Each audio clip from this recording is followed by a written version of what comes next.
Uncommon Sense with the Senior Delinquents. Most big thinkers, like Albert Einstein, see things not just as they are, but what they might be. The big picture. Actually, with Einstein, he had the biggest picture of all. The theory of relativity with the whole universe, and the theme of today's show, where people fall either in the macro or the micro. Welcome to another awesome episode of Uncommon Sense with the Senior Delinquents. Hi everybody, I'm Dennis Silvers here in what's been a very, very hot Las Vegas, Nevada, along with my great co-host Jamie McWilliams in beautiful Tampa, Florida. And Jamie, I would imagine you as a director, as a producer, as a writer, you have to be very, very detailed and organized throughout your whole career. Am I getting that right? You're getting that right, but I'm not a super detailed type person. Like a lot of things you do in life, you have to pay attention to so many details. I do it because I have to do it, not because I want to do it. Right. I'm really more of a big picture person. And having worked for many big corporations, especially when I had my office in New York, I was doing a job for Mobil Oil, and I wasn't really directing this. I was writing the script. And the script was something that talked about the intricacies of how they did their billing and stuff in the different departments. And they gave me the script. So I should say they gave me a pile of scripts. And the top one said, 8th revision. 8th. So I made an executive decision after reading through it and saying to myself, I understand why they don't want to go with this because I can't figure what they're trying to say. I made a smart thing. There were about 4 or 5 of them, and I said, you know what I'd like to see? Can I see the very first script that was done? Mm-hmm. And they said, okay. They dug it up, and they gave it to me. I read it, and you know what I did? I rewrote from the first script. So it shows you how, with the details, you can get so lost in them and you go around and you get more and more and more. So I always, when I tell people about researching and things like that, you got to be careful not to go too far. When I wrote that script from the first one, they came back and said, my God, you're a magician.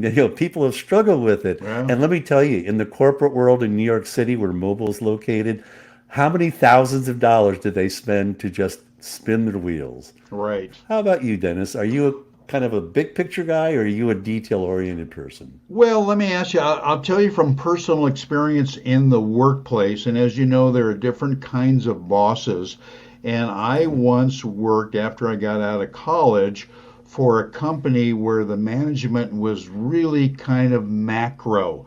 They were not very hands-on.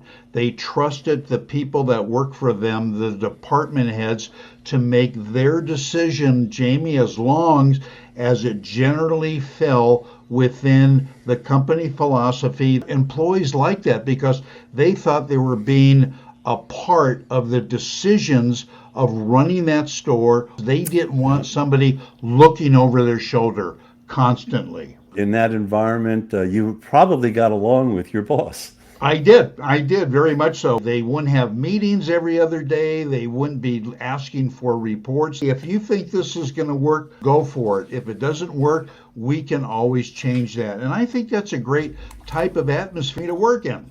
And when you're a creative person, and we're both in the creative field to a pretty much to some degree, then it's very difficult to work when you feel that everything's being straitjacketed. Correct. But another example, I think, in terms of the big picture, I went to Penn State. Joe Paterno had a very illustrious career as a coach. In an interview, which I just happened to catch, something very interesting, he said that when 2 teams were pretty evenly matched, that the game came down to just a few big plays. Johnson motion is in, off the play fake.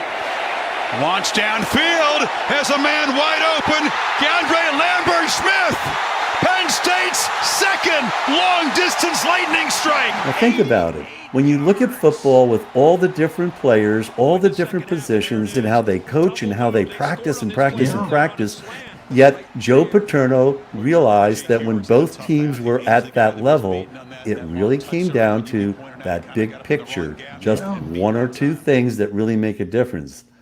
Dennis, you know that as somebody who also is involved in politics with another show that you do, that big picture can kill you or it can elevate you.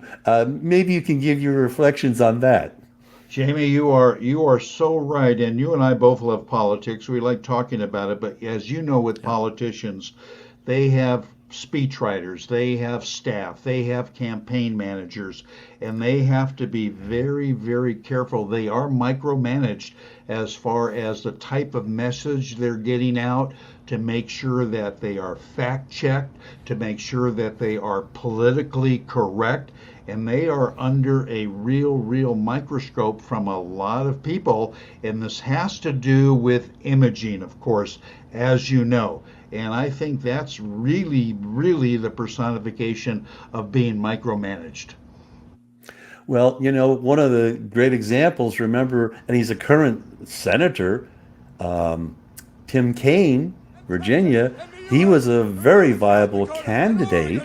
And remember that hoopla? And then we're going to Washington, D.C. to take back the White House.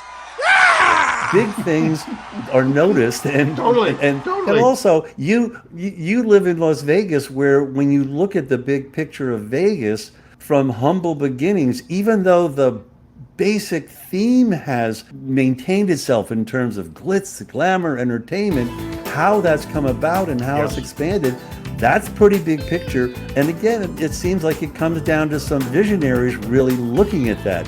You've lived through a lot of that. And it is the visionaries. It's whether it's the owners of the property, the Chamber of Commerce, the Las Vegas Convention and Business Authority. They look at the big picture as to what people would like to see, what people would like to experience in coming to the, quote, entertainment capital of the world. So you hit the nail right on the head, Jamie. Because I've worked so much in television and I've done so much editing, I will just see films, feature films, and if something doesn't strike me as right, just like that, I'll have to back it up and say, yep, it just didn't feel right. That's the trained eye. So you realize that even in the biggest of productions, millions of dollars spent, nothing is perfect. And I'll give you one example. Okay. In the first film James Bond series introduced Dr. No and Sean Connery, the opening scene where he's introduced, Bond. James Bond. and this could be because as an actor, he hadn't done that much film. He's smoking a cigarette, and they came back to him. There's a continuity gap there. Position change. Now, most people wouldn't notice it, but immediately I said, doesn't feel right, doesn't look right. I can give you another example, very close to home. When we bought our house here in Florida, we repainted the walls, but not the ceiling. The ceiling was very clean. What we did do was change the chandelier. It was a very ornate chandelier, and we wanted a more modern looking appliance. Well, there was a circular plastic piece, which I removed, and you could sort of see that it wasn't a perfect match. You might notice it under certain lighting conditions. Right. In 13 years, nobody came up and said, what the hell's going on with your ceiling? Nobody noticed that. Another big picture, small picture item is money. Many people love to save money by snipping coupons out of the paper or driving a few miles extra to save some money on gas. Well, that's all fine if you like to do it, but if you make one big purchase decision, like buying a car that's a problem, all of that scrimping and saving goes right out the window. The last point I'll make is that this gets back to Einstein a little bit. As a big thinker, when people look at investing, there's charts and analysis. You can research everything, but I've done pretty well with investments. I've had my losers, but I've had some very, very good investments.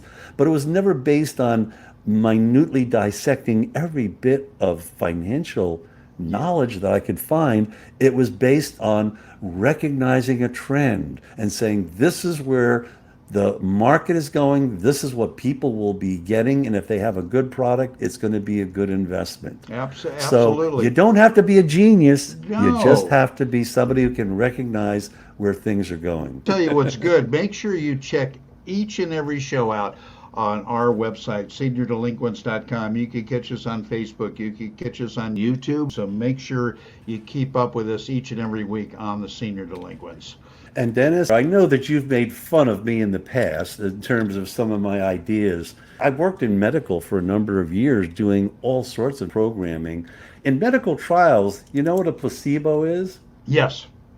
Yeah, they have to do this to see what helps people and, what exactly. they think helps them. Well, I am now going to put out this product. It's generic placebo. It will cure anything virtually because of the power of positive thinking. Have one, and over time you're cured. I think that's a multi-billion-dollar investment. Do you want to be one of the investors? For sure. If you like it, I am down for it. That sounds great, Jamie. Yeah. It's going to come in various flavors. Speaking of which, here's my flavor to say, Dennis, it's been a pleasure doing another Senior Delinquent show with you. And on that note, while I choke on my generic placebo, I will say, until next time, hi ho, Silvers, away. Bye.